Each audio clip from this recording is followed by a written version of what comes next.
British folk songs are our form of adoration and renovation of the land, our devotions, as they are in the music of other cultures and communities, Indigenous communities around the world.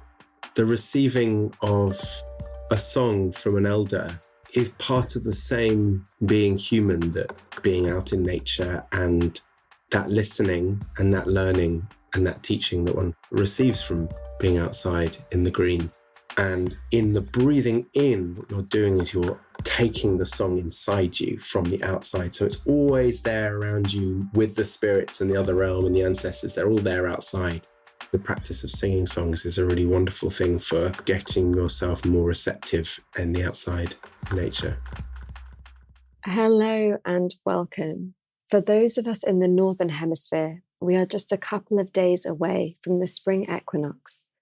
There is a feeling of relief and renewal in the air. We made it through the winter, and the air feels lighter somehow, and the nightingales are coming. This is a moment of transition. Our recent guest, Charlotte Pulver, who is hosting an equinox ritual with this week's guest on Saturday, shared these powerful words about what the spring equinox means. It's a time where the kingdoms of day and night meet in exact balance of equal hours, where the inner and outer, the conscious and the unconscious, the masculine and the feminine forces meet in balance within ourselves and without in the collective. She goes on to share that this is a time which often throws up massive shakings. It can often feel like a battle. Shadow is often revealed strongly in this gateway. She draws the parallels between what has been stirring this past week around the safety of women, which highlights the power over paradigm we have been stuck in. She reminds us that in stories of the past, the original code for sovereignty was in alliance with the earth, marrying yourself to the land so that the earth would maintain balance and replenish us in all the ways with its bounty. She shares that the moment this alliance was severed, where rape and oppression were common and rife, then a wasteland could take form and prevail. It is a poignant reminder and beautiful call to action of where ritual and activism go hand in hand. How, as we seek to repair that relationship with earth, that we actually cause ripples into this healing of the power over paradigm. You can join this ritual with Charlotte Pulver, Chris Parks, and Sam Lee called The Light of the Land this Saturday. And if you cannot join this ritual, I give you these questions for your contemplation. How can you take this invitation to come into a deeper balance with your relationship with Earth? What balance can you seek to readdress within yourself? And now for our guest for this episode, Sam Lee, a Mercury Prize nominated and BBC Folk Award winning singer, conservationist and curator. Trained in fine arts, but with a lifelong passion for wilderness studies and nature connection, Sam is a folk music specialist dedicated to collecting, sharing and interpreting ancient oral music from Britain and Ireland. He has combined these interests through his Singing with Nightingale's annual springtime concert series. His singing has been heard in films and TV shows, from Guy Ritchie's King Arthur, Legend of the Sword, to Peaky Blinders. Sam was musical director for the Royal Society for the Protection of Birds' 2019 Top 20 Birdsong single, Let Nature Sing, and his 2020 album, Old Wow, garnered 5-star reviews.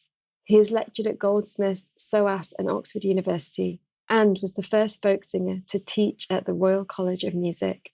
Sam has spent the last 13 years working with some of the most exciting British and international folk artists and industry professionals, re-galvanising the London and UK folk scene through his live events, challenging the ecosystem in which the music is fostered, the way it sounds and how it is presented. Director of the Nest Collective and the Song Collectors Collective, and an award-winning musician himself, Sam has been instrumental as one of the new wave of young activists shaping the landscape of folk world and roots music in the UK. With 2 critically acclaimed albums, his debut receiving a Mercury Music Prize nomination, Sam works holistically in challenging the very nature of our heritage music in the 21st century. He is the author of The Nightingale, Notes on a Songbird, telling the epic tale of this highly endangered bird and their place in culture, folklore, folk song, music, and literature throughout the millennia. This book is available now for pre-order and will be released next week. Model, activist, and social entrepreneur Lily Cole, who will be on this podcast later in this series, has said about this book, Sam Lee has brought the poetic magic that has long enchanted his music fans into the written world. Allow yourself to glimpse the world Sam sees, and you will no doubt be delighted. The song that you will hear before our conversation is from his latest album, Old Wow. It's called The Garden of England, Seeds of Love. We explore the themes of folk, pilgrimage, and the nightingale in this conversation called The Wonderment of Our Nature. We contemplate the question, how can we walk the paths of tradition to become true collaborators with nature?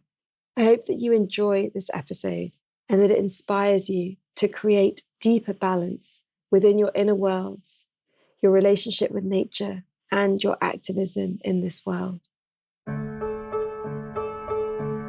Welcome to The Future is Beautiful, with me, your host, Amisha Gadiali. On this show, we explore the weave between politics, spirituality, creativity, and sustainability. It's time for us to move beyond silos and into an integrated way of being. Every one of us has ideas and personal experiences to share that can lead us to a brighter future.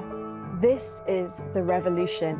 Despite the challenges we face as a global community or the pressures that we meet in our daily lives, when we stop and dare to dream, to ask ourselves the big questions and to share what we are already doing, we create the future that we wish to wake up for. That future is beautiful.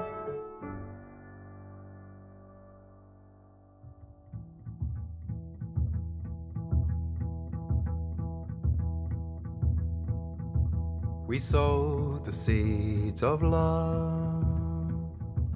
We showed them how to sing, grown with a knowing of something in their blood, where ceremony begins.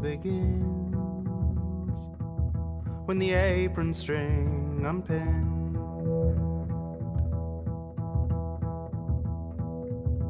my garden was forsook to weigh in on industry, raised behind the altar under oak and ash. I grew to a bonny rowan tree, freely in my own country.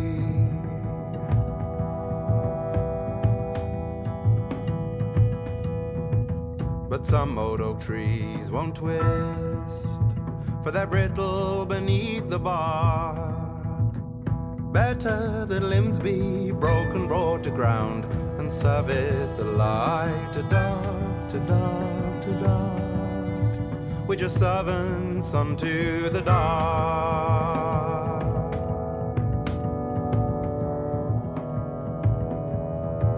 For the gatekeeper can stand by, for they must be bound to be free. Light working the liminal, listening to the land, and fingering at mystery. Not Sally, free and easy.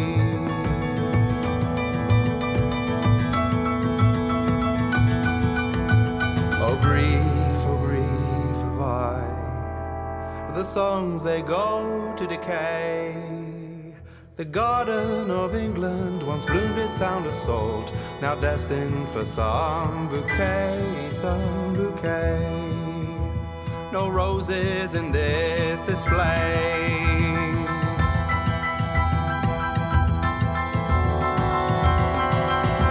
For the rose it bore a thorn, a spritz of willful spark, but taming its temper to never pierce the palm, will never touch the heart, the heart, the heart. No poison tip to the dark.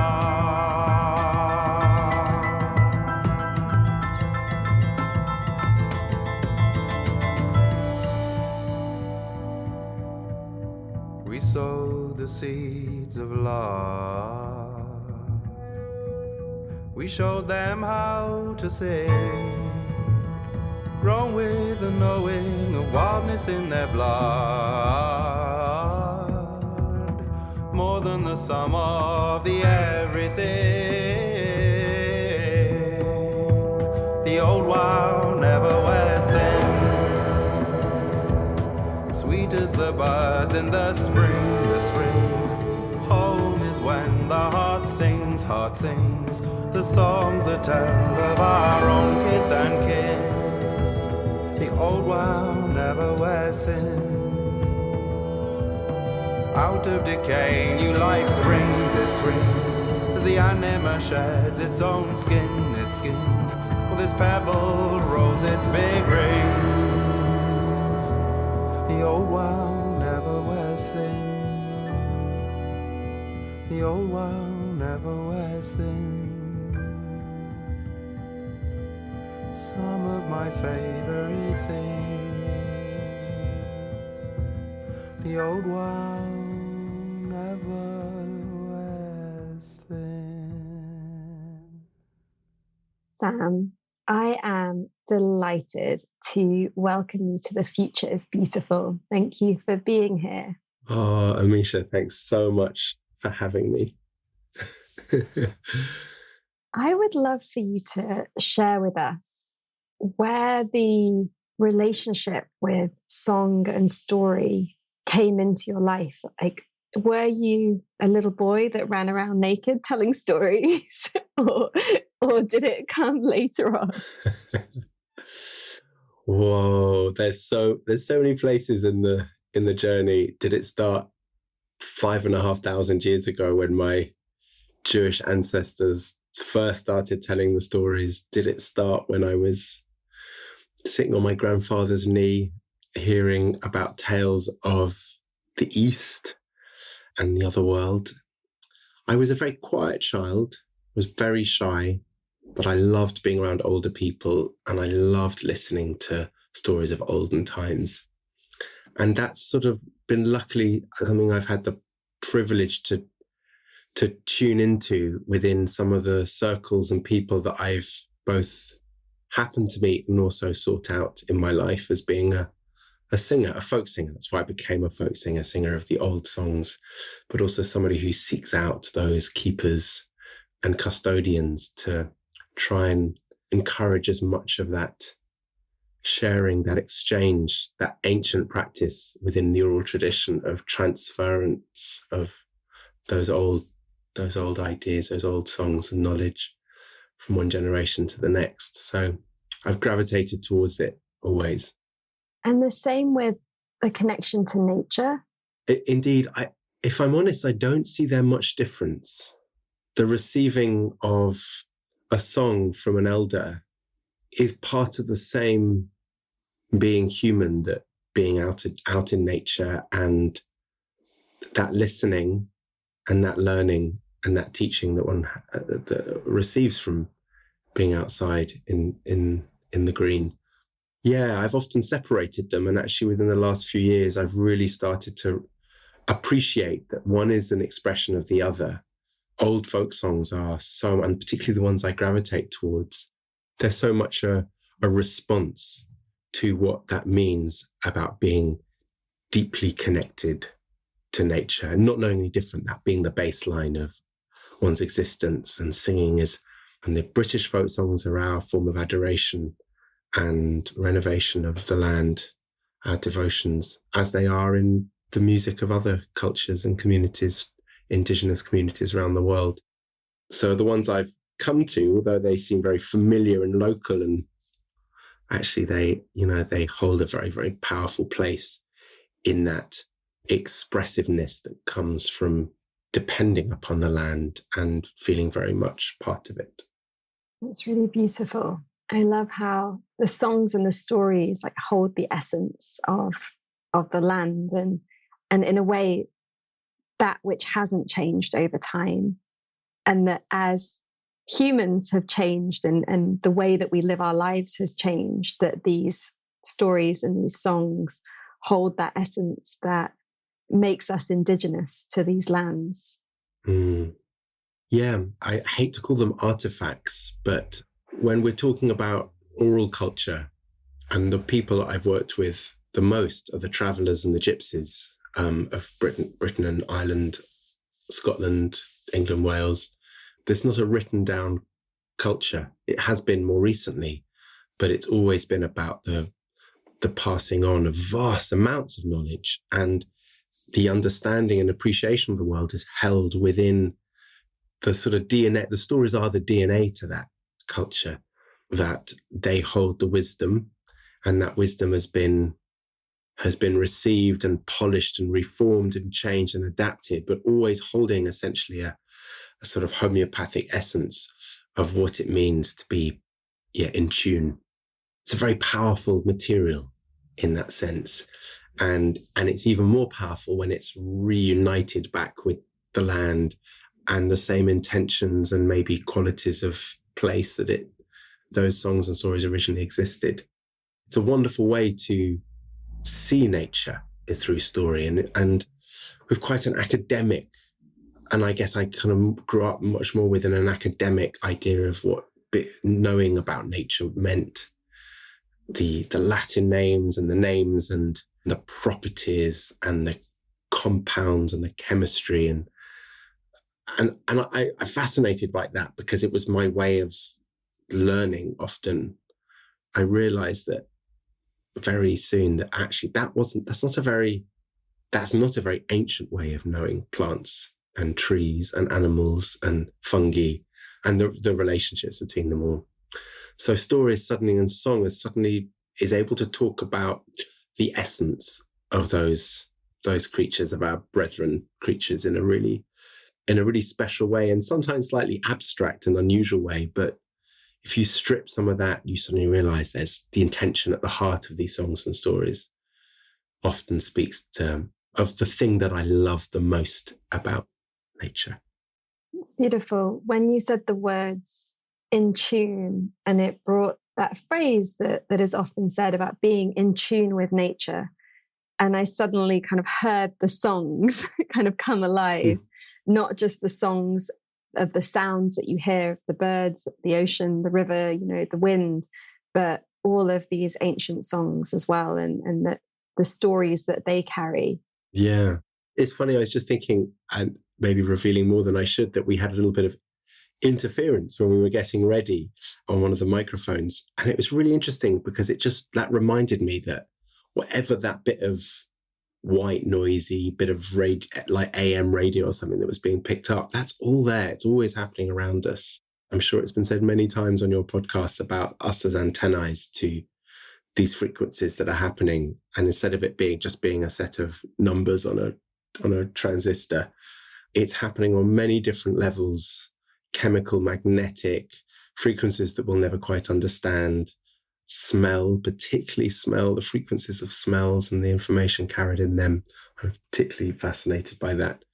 How we receive, how we switch on our receivers, and the atrophy that's taken that sensitivity away. And I think of songs as being a practice. I've always consoled myself with this. I'm a singer, but I'm actually terrible because I'm never practiced singing in my life. I've never kind of got up and done my warm-ups or gone, I'm going to, I learn songs when I fall in love with one, or I need to learn to sing one, or I sing them when I have to do a gig, or I sing them when I'm with people I love, or when I'm outdoors in nature. And the singing is a little bit of it's my tuning in. And sometimes it's the same song over and over again. Sometimes it's just a stream of song, the playlist of the folk songs I love the most, or that speak of the spring sunshine or the winter, a winter moon or whatever. But songs I do think that actually the practice of singing songs is a really wonderful thing for getting yourself more receptive in the outside nature.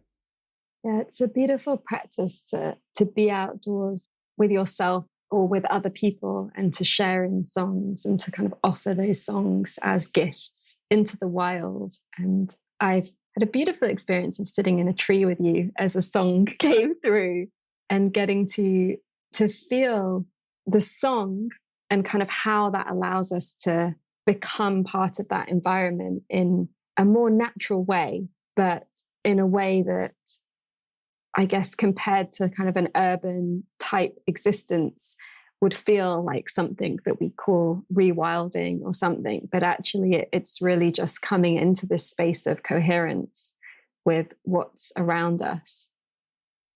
Yeah, it is. I like that, the coherence. I remember that moment. It was a very significant moment, actually. And I think there's so many things I'd like to say. There were 3 of us there that day and 4 of us, of course. We sat in your very special willow tree and the song that came to me was The Willow Tree. Is an old folk song, and it's not a particularly, I've never thought of it as a particularly strong or significantly, it's a romantic bit of a lament. But we sang it in the context in which she sang it. I remember suddenly feeling this song come to life in a whole way that I'd never understood, an essentialness in it. And yeah, the coherence in the song really shone through. And I realized I'd been singing it wrong all my life. And I was really grateful for that revelation. That's beautiful. So it was like the willow tree showed you the song on a whole different level. Maybe it was the willow tree, maybe it was you, maybe it was the power of all those factors being there. We were in a really wonderful, magical space. It was sunny, but late autumn and sort of early December or November, I can't remember. And there was a sort of, everything was very sparkly and we were really grounded. We just really grounded, we really fallen into a really nice wavelength with each other. And I think humans, when they're like that, we're like, it's incredible. Like strings of the guitar, you pluck one and they all start resonating together. And so I think I was connecting with us all a lot. Really you helped me channel, and the tree obviously did too. And you asked the tree for some advice. Some guidance for us all. Yeah, the willow was in cooperation. That's beautiful. When you talk about this, like the antenna and this kind of understanding of all the sounds and the smells and the energy and how we can choose in a way what we're tuning into by the way in which we live and I suppose what we pay attention to, what can you share about how you've learned to tune that antennae? My first answer is I have no idea. I'm not a practitioner in that sense that I can go through all the steps, but I can maybe share one very significant experience in my earlier stages of becoming a singer that had a profound effect on me and my approach. My kind of journey into song was I never trained in music, but I started to discover about these folk songs. Funny enough, around the time that I was sharing a flat with your producer of this show, which is a lovely coincidence. So I feel very special that Anna Gret, who will be listening and playing this, will see the 15, 16 years later. This is around 2005. And I was just beginning my journey into folk song. And I just want to add before you tell us the story, just how beautiful it is. So I found out just last week that you and Anna Gret had lived together so long ago. Our friends listening know Anna Gret. She's been on the show a couple of times, as well as crafting the words that go with the episodes. Her and I have been friends for maybe 10 years and been on a journey together. And she said, when we were living together, you and her, she was conceptualizing tulips and you were also like in those early stages of that work. I love that it speaks to those journeys that we can go on in an East London flat, when we're like, like birthing in what it is that we want to offer. Indeed. And calling in the teachers and the things that we need to learn about for our purpose. And I think Annegret and me were both shared a very similar sort of openness, but also in deep intent in our journeys of, I'm not really sure what the destination was, but that we knew what our callings were. And it was around those years that I first encountered the man who's become my teacher, I was apprenticed to, who I was very fortunate because Stanley Robertson, who only lived for about 4 years longer than after I met him, was the last of the Scottish travellers, i.e. the ancient people who've been the itinerant, nomadic people of living in Scotland for hundreds, if not thousands of years, and were the great keepers of the ancient culture. And it's a culture that's tragically been repressed and denied and fallen into disrepair. And Stanley was one of the last of those great balladeers, or those ancient characters who carried the songs and knew the culture, knew the land like almost like I'll never meet anybody who knows how to read the land as well as he did. One of the things that Stanley taught me was in the ancient way of singing. And he had I could talk for hours on his culture's amazing relationship with song, because they owned nothing. There was no material possessions. They were a poor community, but the songs was their inheritance. He often spoke about this quality that exists when one is singing, called the maisi. It's a word that I liken to the parallel with the duende in Fado, or there's the Irish, the coniach, which is about this spiritual element or entity that appears, this kind of shivers down your back, the hairs on the back of your neck when you're singing, and the maisi appears or is called up. And it's when the ancestors that have passed the songs down to you, they all appear. And Stanley was a deeply psychic man and would always see his his elders. They were always there and present and coming and visiting, and he was conversing with them on a very powerful level. But the maisi was this way of connecting. It was the tuning in. That was the tuning in. However, he said something that was really fascinating, which was that, and it was actually quite foretelling of how science has been looking at the idea of where memory and brain capacity and neurology exists. And I'm not going to speak very articulate about that, but what he said was that the songs don't exist inside you. They're not inside your head. They're all around you. And they're in the ether. And when you're singing, you take your first breath, you breathe out and you take this first breath in, which is the honoring of the song and the preparation for the ballad. And in the breathing in, what you're doing is you're taking the song inside you from the outside. So it's always there around you with the spirits and the other realm and the ancestors. They're all there outside.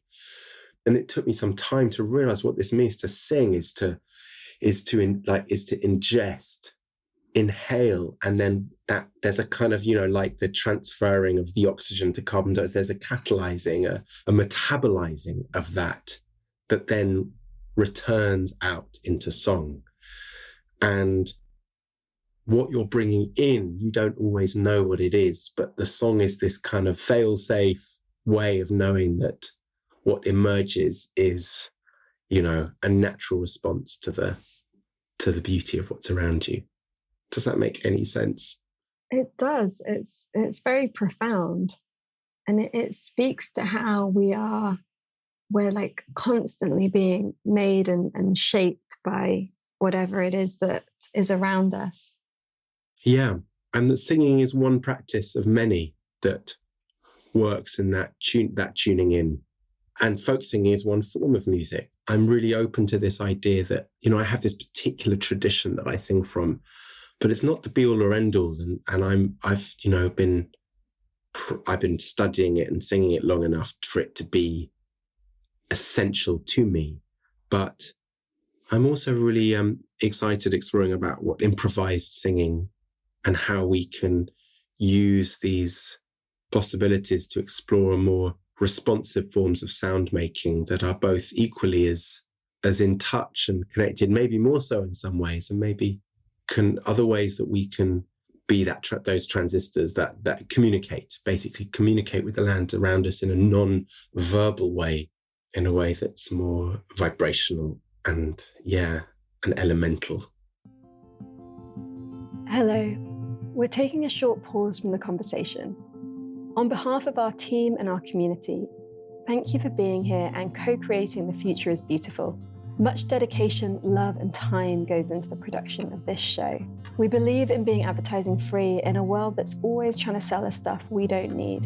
And so we make this show with you and for you, thanks to your support. There are 3 ways you can be more involved, so we can share the vision, wisdom, and creativity here as we explore what it means to be a human in this time. You can support the podcast by sharing it with your friends, posting episodes on social media, and doing iTunes reviews. You can support as a patron by making a monthly or one-off donation of your choice. And with this, you join the Global Patrons group and monthly video calls where we share connection and insight. You get to know the other amazing patrons from around the world, their stories and their work, and you offer direct support to me and the team, as well as being brought into the behind the scenes of creating something like this. It sounds like a lot, but it's as much or as little as you want to get involved in. You can become a member of Presence, our membership collective of care and practice, where we explore how to embody the themes of the podcast with workshops, calls, special events, tree whispers, and powerful tools, practices, and rituals that you can bring into your life. This is open to absolutely everybody as we create an inclusive and diverse space that celebrates well-being as a human right, where we explore together what it means to be creative, courageous, and connected to ourselves, each other, and the earth. This is about embodying sacred activism.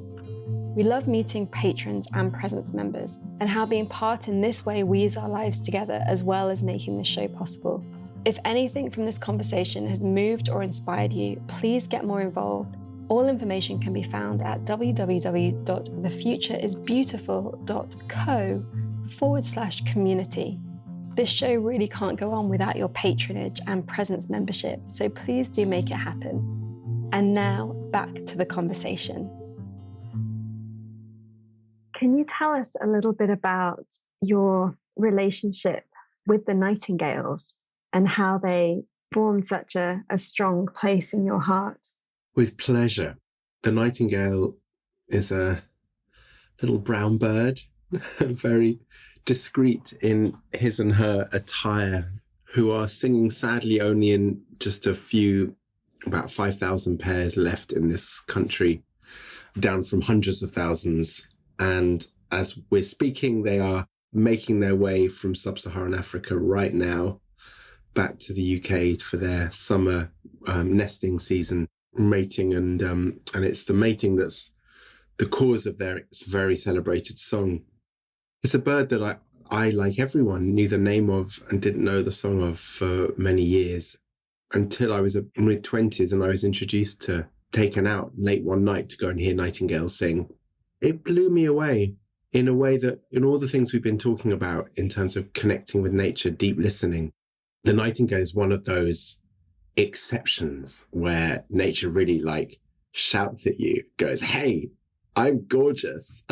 come and drink as much of me as you can." And I would go and listen to the nightingales every year, go and find them somewhere very hard to find, both in this country, but also easier on the continent, and just go and bathe in their song. Long story short, it led me to noticing that there was this incredible anniversary in 2014 was the 90 years since the BBC first ever did a live broadcasting outside of a studio. It was a radio first to broadcast outside of the studio. And they did it in Surrey with a very famous cellist called Beatrice Harrison, who insisted the BBC come and live broadcast her playing with the nightingale. And it became an international sensation. And I made a 90th anniversary documentary about it, Singing with the Nightingales, it was called. And in the going to make that documentary, where I suggested to the producer that maybe I could sing an old folk song, bring some musicians out, and we could play with the nightingale, which I'd never done because I was always the audience, I was always the listener, discovered that the nightingales actually responded and played with you and sang back. And I'm just having that inrush of excitement, knowing that we are about a month away, 14th of April they will return and what that's going to feel like.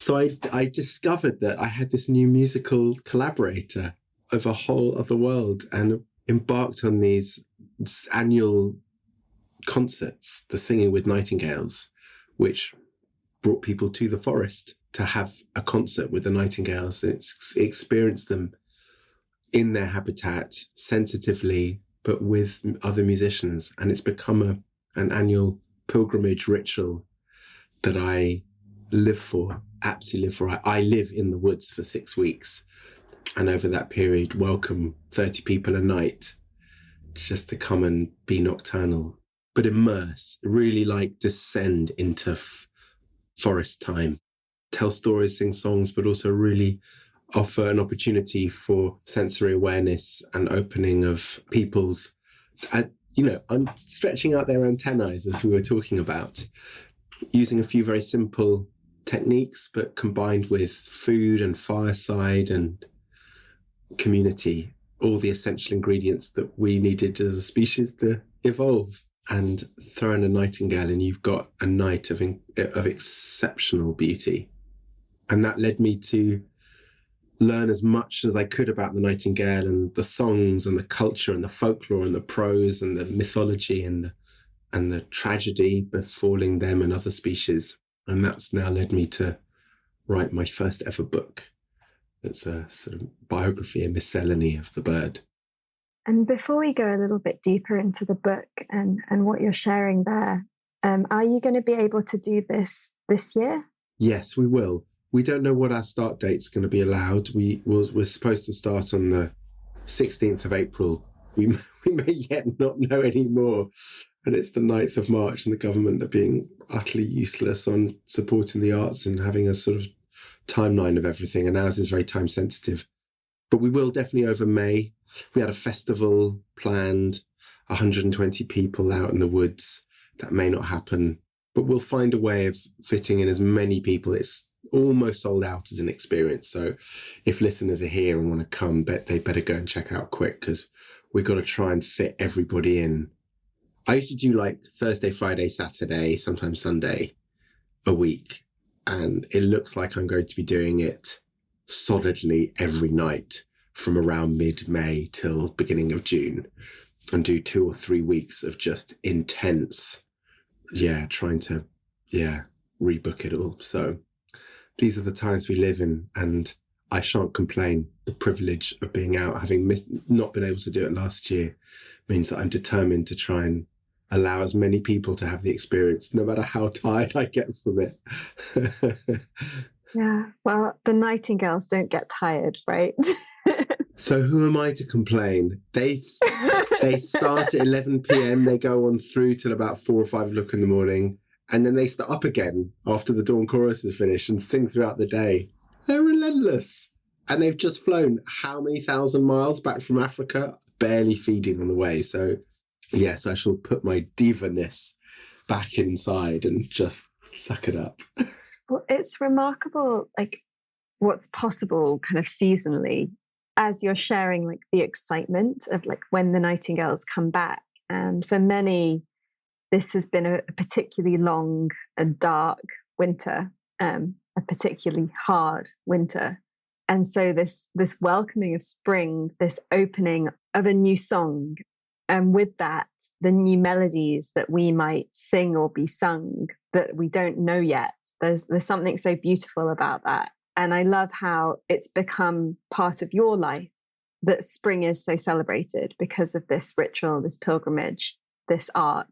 Yeah, I don't see what I'm doing as something that is in any way original. I'm simply marrying ancient practices and, modern event management ideas and ticket selling outlets with, that's my whole life, is repackaging and remarketing and configuring it in a way that those who've lost maybe that sense of annuality, what's the word I'm looking for, of ability to know how to celebrate, because we don't have a culture that often gives us those ancient and specifically unique to a particular family or community.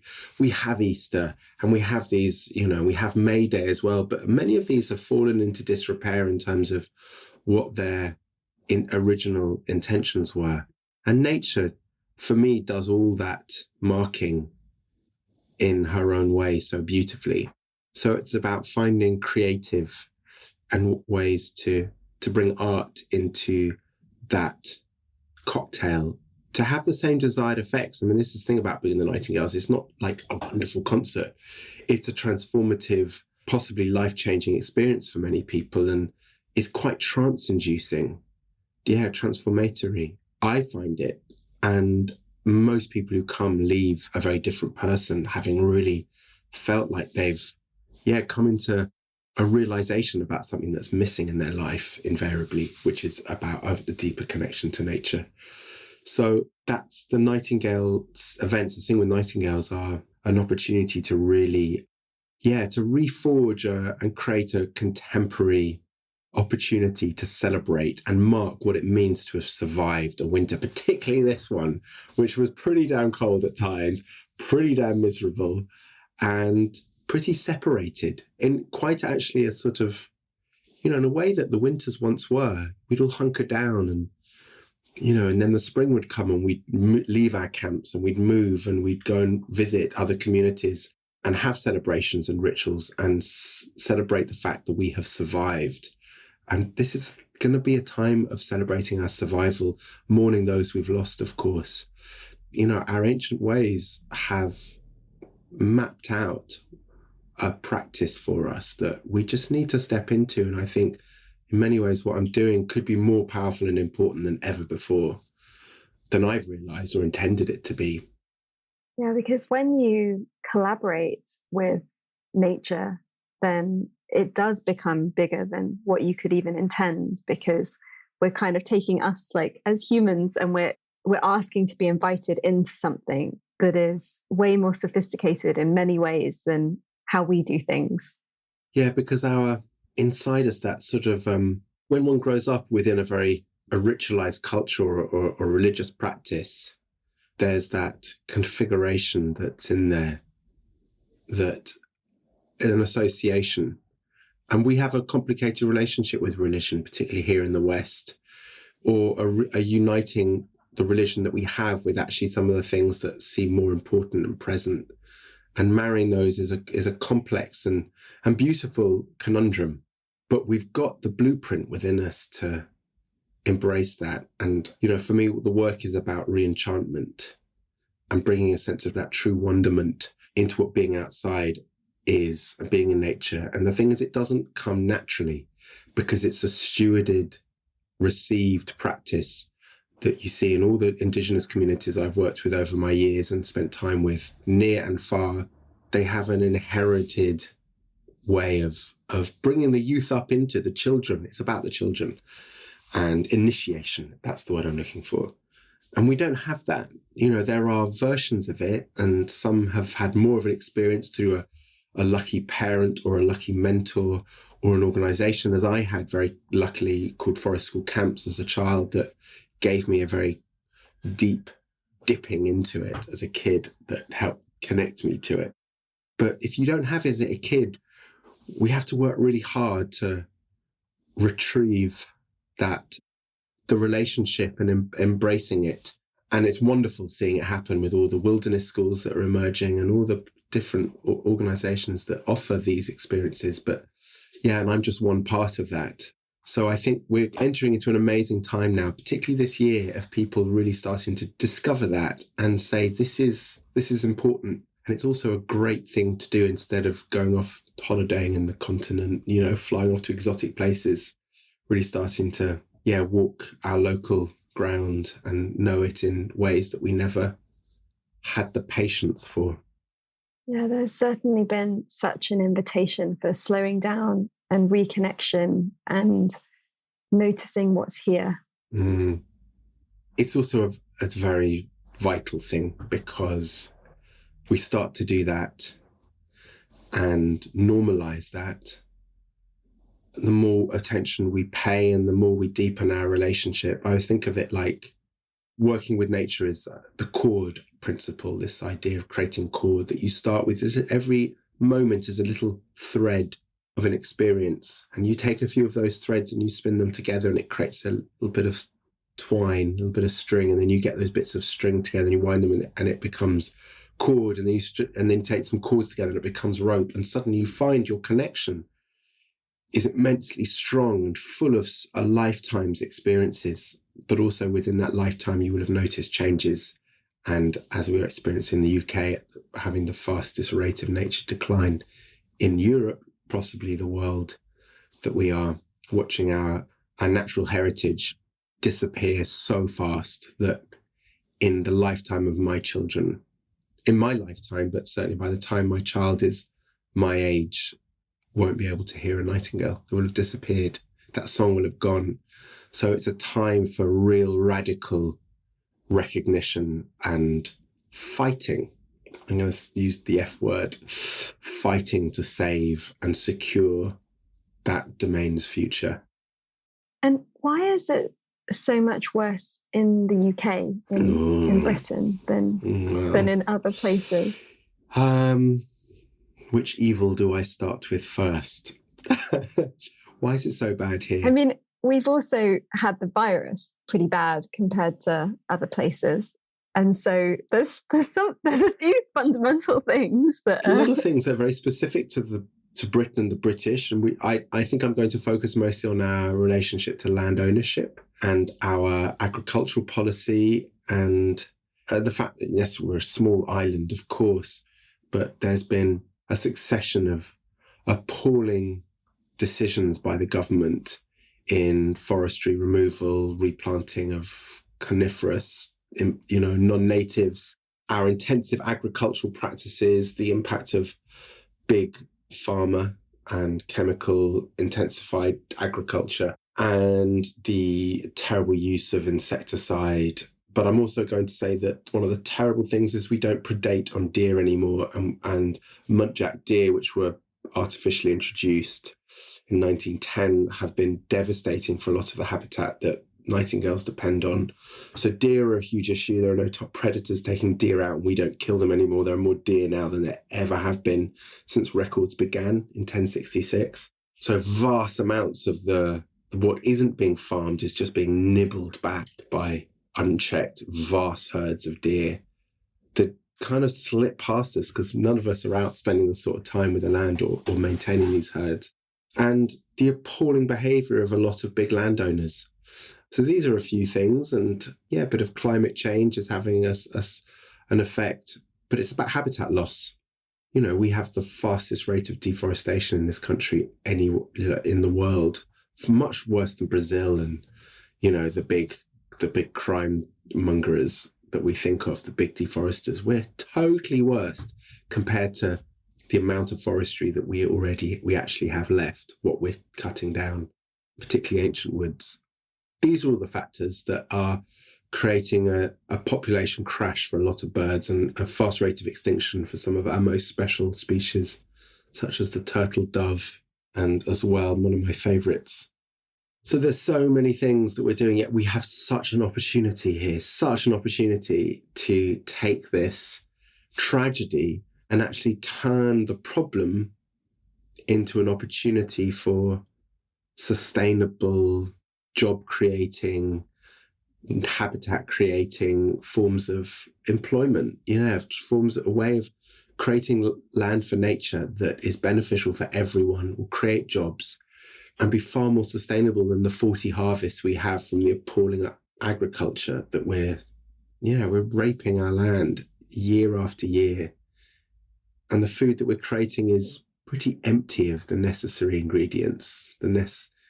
So everything's been about exploitation and nothing about proliferation. Yet actually, the economics reveal quite clearly that if we invest in sustainable agriculture and sustainable forestry and stewardship of the land, we can feed ourselves. We need less land, and we've higher quality of food and a high quality of life for everyone, particularly species who live here depend on us.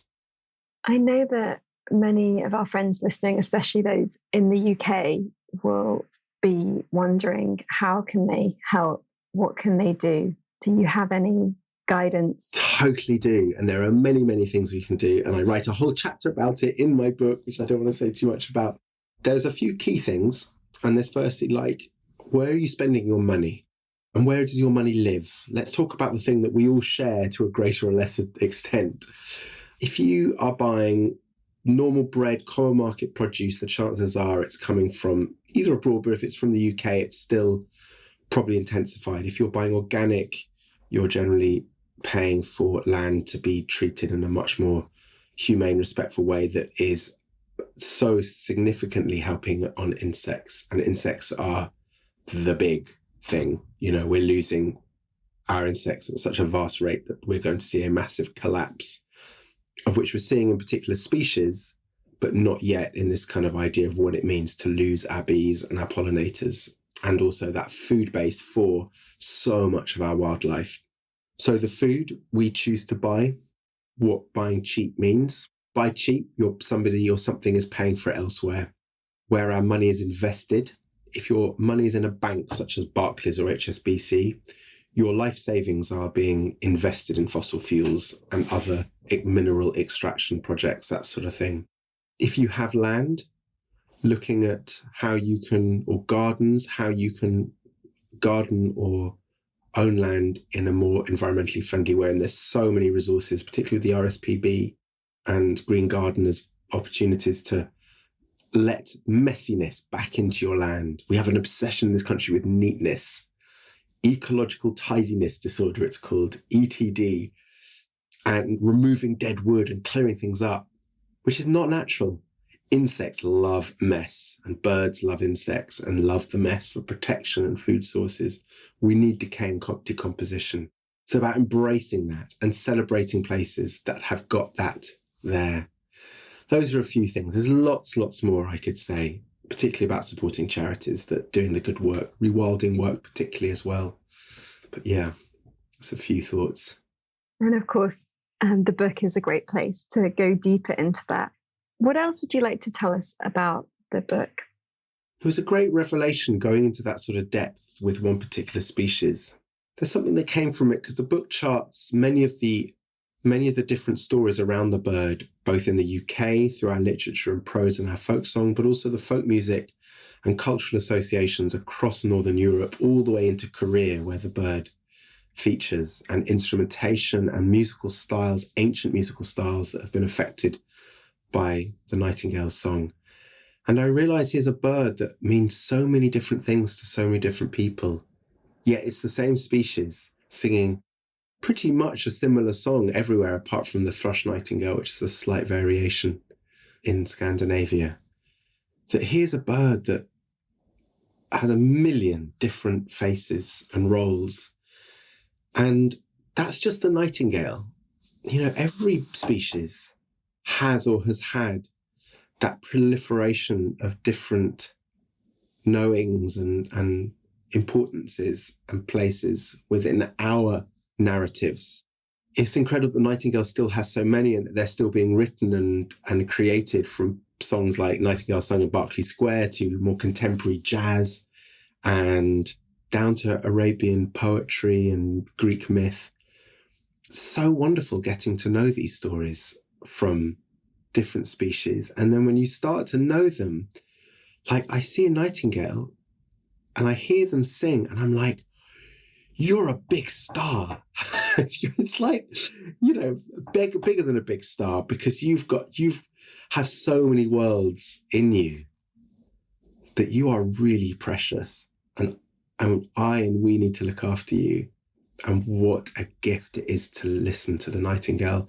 And the more I know about the night, I can't wait to go and hear them, having done so much work on this book. I can't wait to come as well. Oh, it'd be so nice to have you. And for me, the sharing of it is so important as well. You know, that's the gift, is going, here, come listen to this.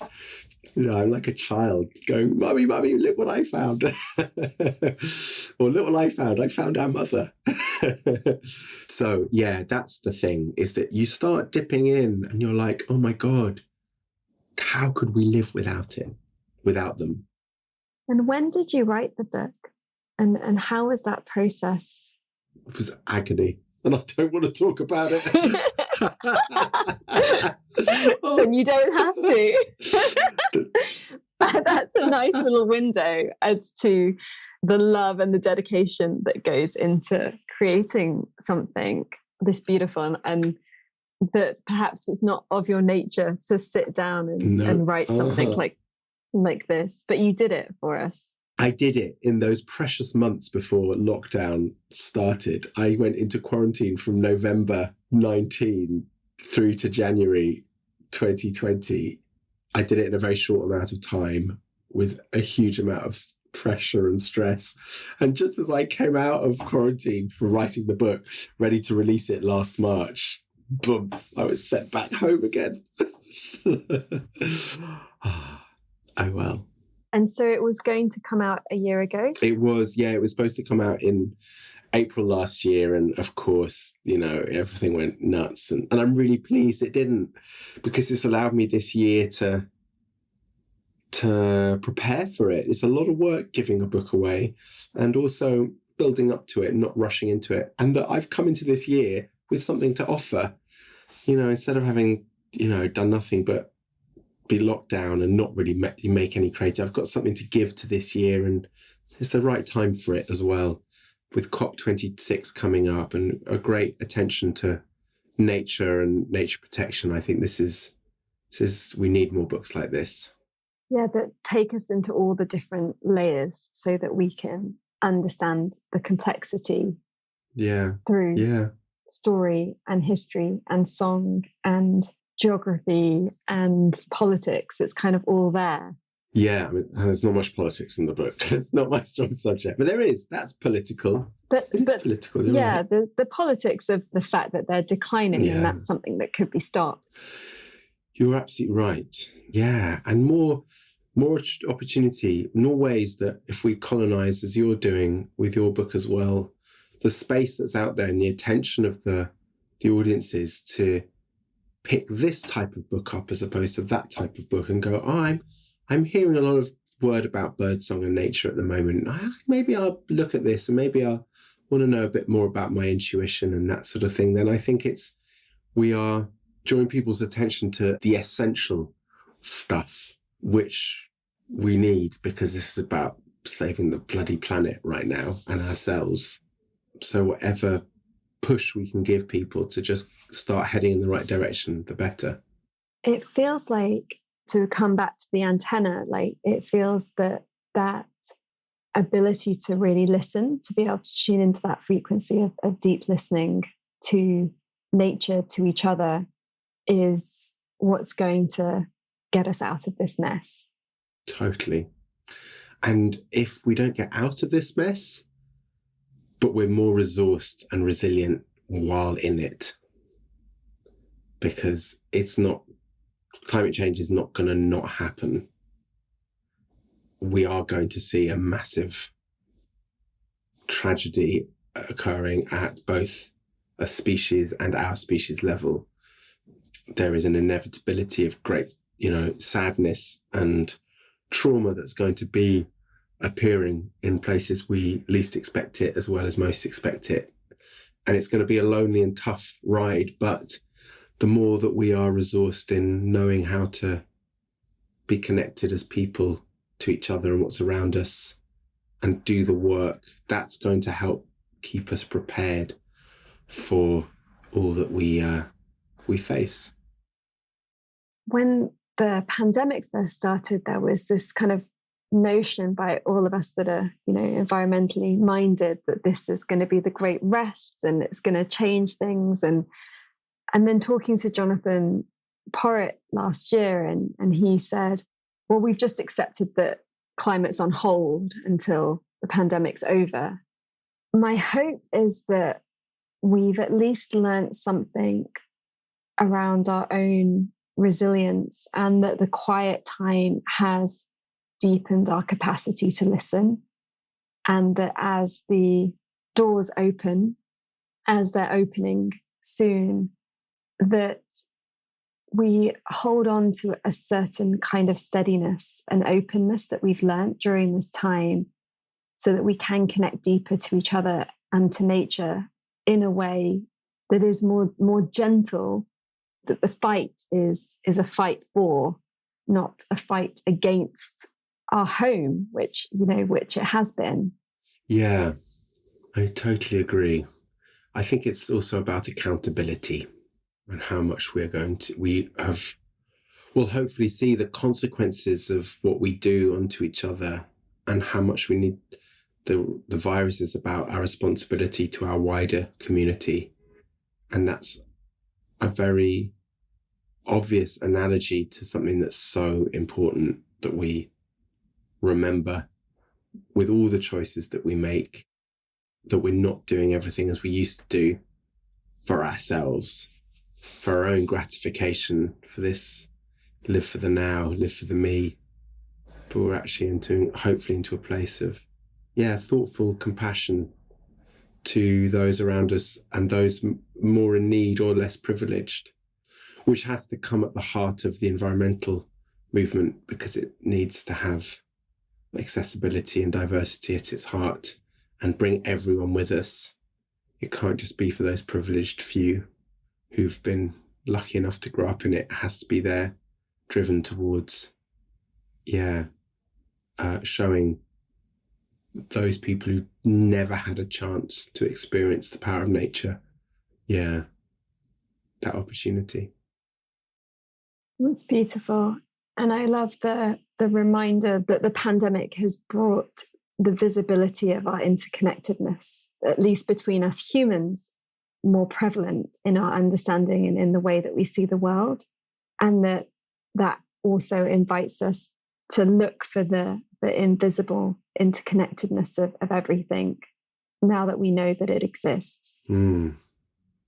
Let's turn the fear of transmission of a virus into the excitement of transmission of love unto each other, of which we've been doing lots of, but may that practice continue long after we've stopped thinking about washing our hands.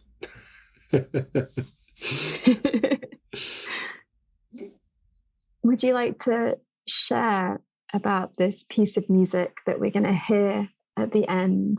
Okay, yeah, I'd love that. I'd like us to play out with this. It's an improvisation, and it's a bit of Nightingale song recorded some years ago, actually, 2018, in the Kent Woods at one of our sites that we do the Nightingales with. And I'm joined here by two wonderful musicians, Tommy Blackroth on melodeon, on button accordion, or is it melodeon? I'm not sure which one. And Cosmo Sheldrake on his banjo. And it's about midnight. We're lying on this beautiful forest floor in this copse with the Nightingale about 10 feet above us, so really close. We've been there for about an hour just listening to this bird and singing, and then this improvisation just appeared quite unexpectedly. It was a night I'll never forget. Thank you, Sam. It's been gorgeous to spend this time with you. You too, Amisha. How would you like everybody to connect deeper with you? Well, that would be lovely. I do the old social media, of course, with @SamLeeSong. It's most of my handles. Please check out all the nature events that I do. I don't just do the Nightingales. I lead a lot of pilgrimages. One for the turtle doves in their net rewilding estate. One up in the Cairngorms in the Great Highland Mountains in the rewilded Feshy estate, singing the song Returning the Salmon Back that's swiftly going extinct. And lots of pilgrimages for chalk streams as well throughout June. And then in July, another very special journey called the Song Dreaming of Albion, which is a week-long immersion into really tuning into songs of the land, learning how to sing our pathways. I'm very excited about that. So find out from my website, samleesong.co.uk, and all the events are mostly on the Nest Collective, which is my organisation, and we do loads of concerts, mostly in nature, the campfire clubs all around London and Bristol and Sheffield, concerts outside in green spaces around fires, so many opportunities to see all the work that I do, bringing people and community together particularly with fire and in green spaces. So there's lots of information there, too much. And if any of that appeals, I hope something touches you to come along. Yeah, it sounds very inviting. It looks like I'm spending my summer with you, Sam. Yes, all my favourite people. Yeah, to share that you were part of a beautiful pilgrimage last year with Charlotte Pulver and Gemma Foster, who've also both been on this podcast, and that this kind of collaboration of being in space with music and story and song and smells and ritual it just is what we're designed for as humans. Yeah. It creates an aliveness and a connection within that we all need. Amen.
Thank you for spending your precious time with us.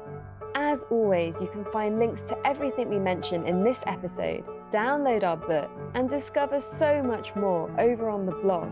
We don't believe in selling you things you don't need through this podcast, and so it's made possible with you, our community. If you loved this and would like to fund our show with a monthly donation or join our online group to connect with other listeners, please visit www.thefutureisbeautiful.co and click on Community and Support. Please also share with friends, hit subscribe, and leave us a review so we can grow. Those gold stars really help others find us, so these ideas can spread. Here is to us, creating a beautiful future together. The Future is Beautiful is made by an all-female team working voluntarily or on reduced rates until our listener support grows. If you have been moved by anything you heard here, please donate the equivalent of buying us a drink. All donations make a huge difference to us and will allow us to keep doing this and remain advertising free. Until next time, I leave you with this question. How will you create beauty in the world?